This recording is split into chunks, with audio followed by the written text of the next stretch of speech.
Hello दोस्तों, आप सभी का स्वागत है हमारे यूट्यूब चैनल कविंदर भैया पर। आज के इस वीडियो में कक्षा 7 के हमारा भूमंडल भूगोल यूपी बोर्ड के पाठ 6 को पढ़ेंगे। पाठ का नाम है वायु की गतियाँ। इसके प्रश्न उत्तर को इस वीडियो में पढ़ने वाले हैं।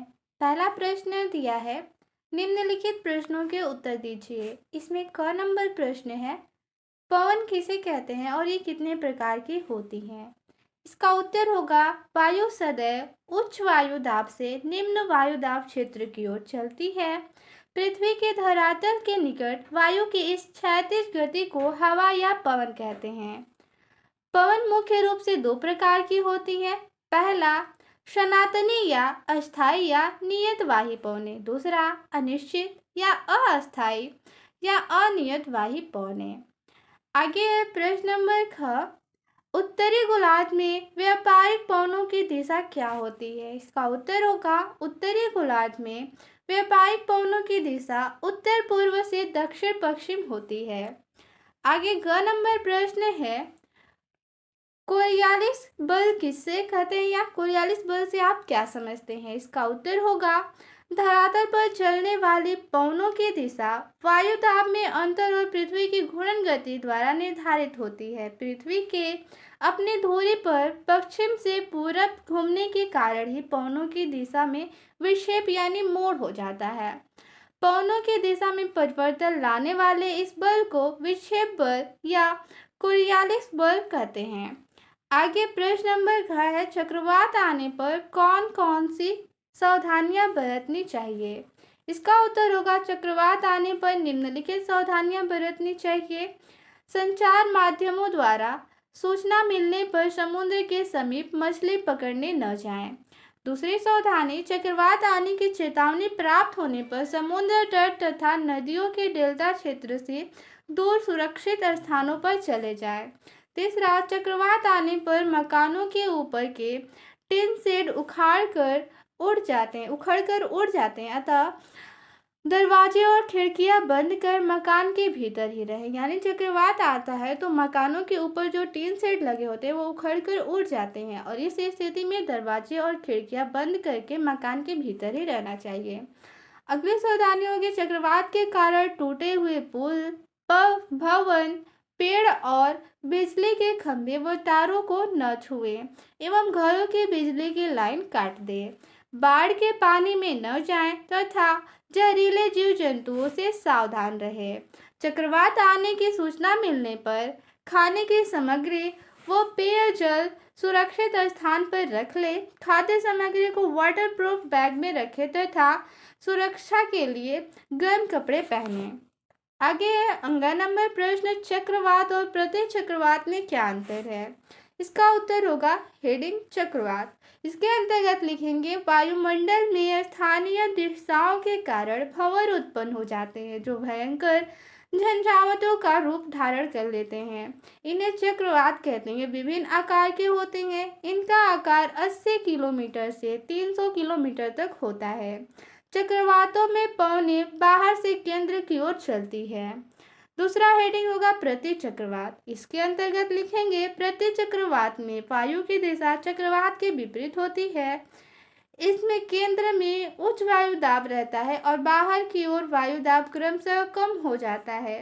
इसमें पवन की गति धीमी पड़ जाती है, मौसम सामान्य हो जाता है और प्रति चक्रवात की उपस्थिति चक्रवात की समाप्ति का सूचक है। प्रश्न नंबर 2 है, रिक्त स्थानों की पूर्ति कीजिए। इसमें क नंबर प्रश्न है, पवन रिक्त स्थान दिया है, वायु दाब से रिक्त स्थान वायु दाब की ओर चलती है। यहाँ पे लिखेंगे, पवन उच्च वायु दाब से निम्न वायु दाब की ओर चलती है। पहले वाले रिक्त स्थान में उच्च और दूसरे वाले रिक्त स्थान में निम्न भरेंगे। ख नंबर प्रश्न है, पछुआ पवन, आगे रिक्त स्थान है, पवनों के प्रकार है। पछुआ पवन किस प्रकार के पवन का प्रकार है, इसमें भरेंगे अस्थायी पवन। आगे ग नंबर है, भारत में रिक्त स्थान कटिबंधीय चक्रवात आते हैं, इसमें भरेंगे उष्ण। घ नंबर है, चिनूक पवन रिक्त स्थान देश से संबंधित है। चिनूक पवन किस देश से संबंधित है, यहाँ पे भरेंगे अमेरिका।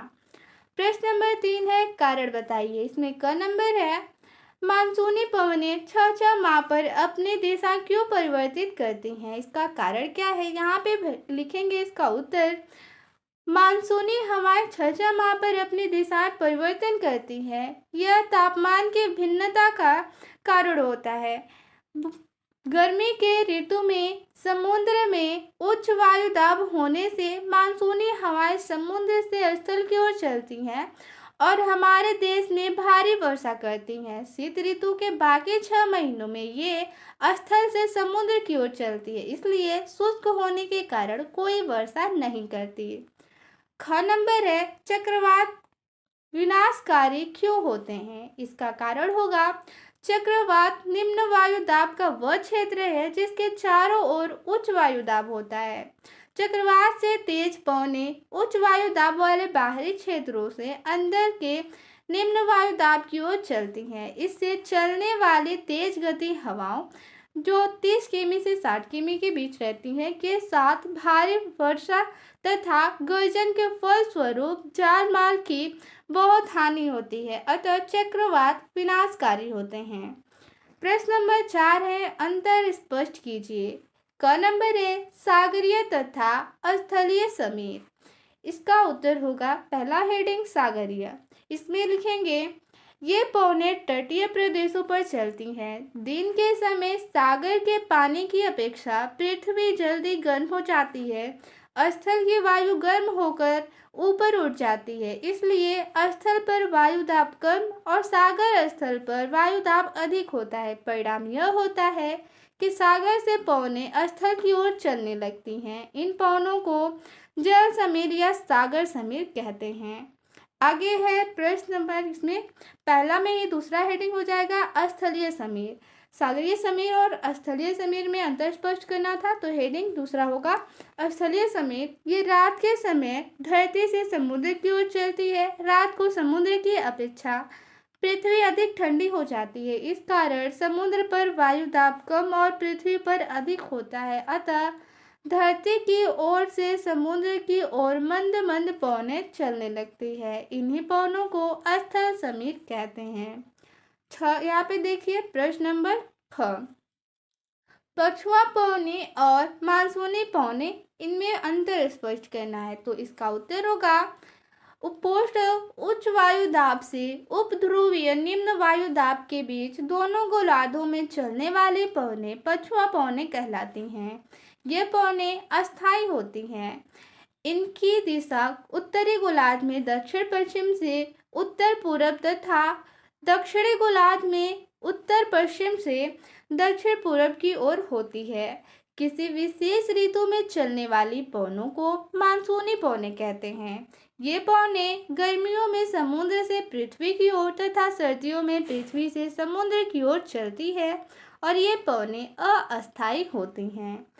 आगे है, बताइए मैं कौन। इसमें क नंबर है, गर्मी के महीनों में सागर से स्थल की ओर बहती हूँ। इसमें बताना है कि प्रश्न है, बताइए मैं कौन हूँ जो गर्मी के महीनों में सागर से स्थल की ओर बहती हूँ, तो इसका उत्तर होगा सागरीय पवनें।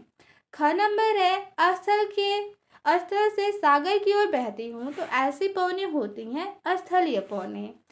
ग नंबर है, चक्करदार हवा हूँ, बाहर से भीतर की ओर घूमती हूँ, तो इसका नाम हो जाएगा चक्रवात। तो इसमें इतना प्रश्न था। मिलते हैं अगले वीडियो में। धन्यवाद।